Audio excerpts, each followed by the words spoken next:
Is it really a big business? In my opinion, it's not. Then everyone there looked at me wide-eyed. Amway has been around for 60 years now, and about 10 years after that, Walmart was founded, and a few years later, Amazon came along. Walmart is now worth 600 trillion won. Amazon has reached 500 trillion, but Amway, the oldest in our industry, is only at 10 trillion. So is it still a big business? That's what was said. So we need to reflect on ourselves a bit. That's why our official company catchphrase now is, Atomy is rewriting the history of network marketing. If network marketing were to take on the discount store or TV home shopping sectors, the entire world would truly become a place where economic disparities could be greatly reduced. That's the idea we have in mind.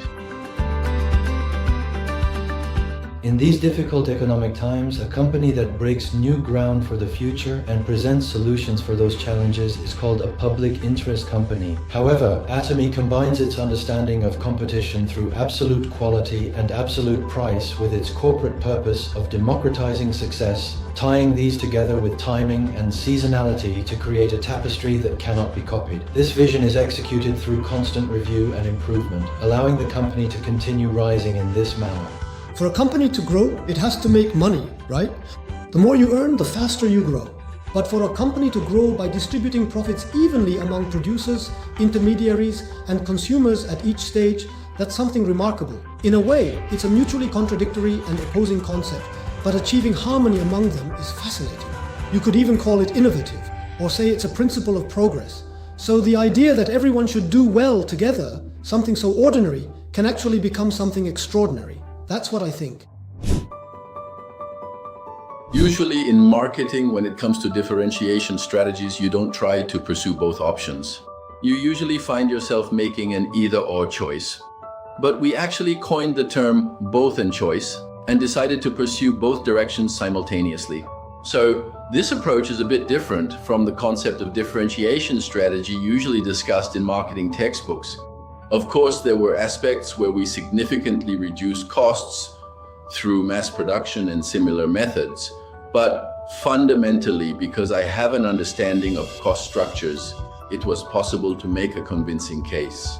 When we talk about strategy, it's a matter of whether to pursue price leadership by lowering prices or to differentiate through quality and go for differentiation. It's essentially a competition between these approaches. But in the case of the chairman, since he was an engineer himself and is now involved in network marketing, it's as if he is ambidextrous, weaving those experiences together. The real issue is how the strategy actually gets implemented. And most importantly, beyond just absolute quality and absolute price, he never forgets the fundamental reason behind why Atomy must do what it does, because he has to uphold that he is constantly experimenting.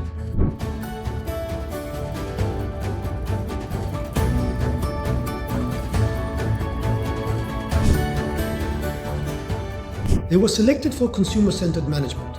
That's an official certification. Even other network marketing companies, competitors, or smaller companies all aim to obtain that certification, so it has the effect of building trust with consumers. That's why I think it holds great significance. We also received the Distribution Innovation Award in 2018 from the Korea Distribution Law Association. This award is given to only one company among all the businesses in every distribution channel across Korea.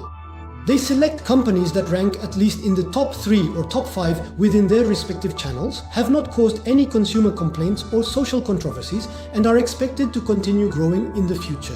Among these, GS Retail was chosen as number 1, but right after that, Atomy received the award. Second time. Yep, second time. I even got a presidential commendation, but over the past 10 years, one thing has weighed on me. Beyond any medal, I've truly wanted an award from our Fair Trade Commission chairman at least once. That's how it happened, but then the Fair Trade Commission chairman said they would give an award to outstanding companies in consumer-centered management. So our CEO went and received it before, but this time I said I would go and receive it myself. If you take a close look at the way Atomy works, the whole company is much like a laboratory. A large portion of the work we do doesn't have predetermined answers. Instead, we create what we believe are the answers first. And then we go through a process of carefully imprinting those answers onto people. In fact, these days, the driving force behind the growth of companies that are finding breakthroughs is experimentation. Because there are no precedents, I think countless experiments are conducted as people conceptually create something themselves and then try to persuade others that this is the answer.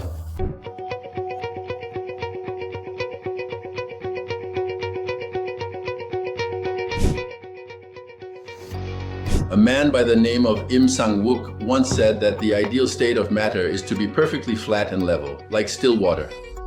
So this is precisely how I see the world. There is a fence around me as a person. If you build this fence higher and fill it with more water, the more water you fill, the greater the water pressure becomes. The way to avoid water pressure is to make the water level inside and outside the fence the same so that there is no stress. I really want to applaud the fact that ESG has become a hot topic in the business world. That's what guarantees sustainability. If you only focus on immediate gains and just try to take as much as you can, how can that ever be sustainable?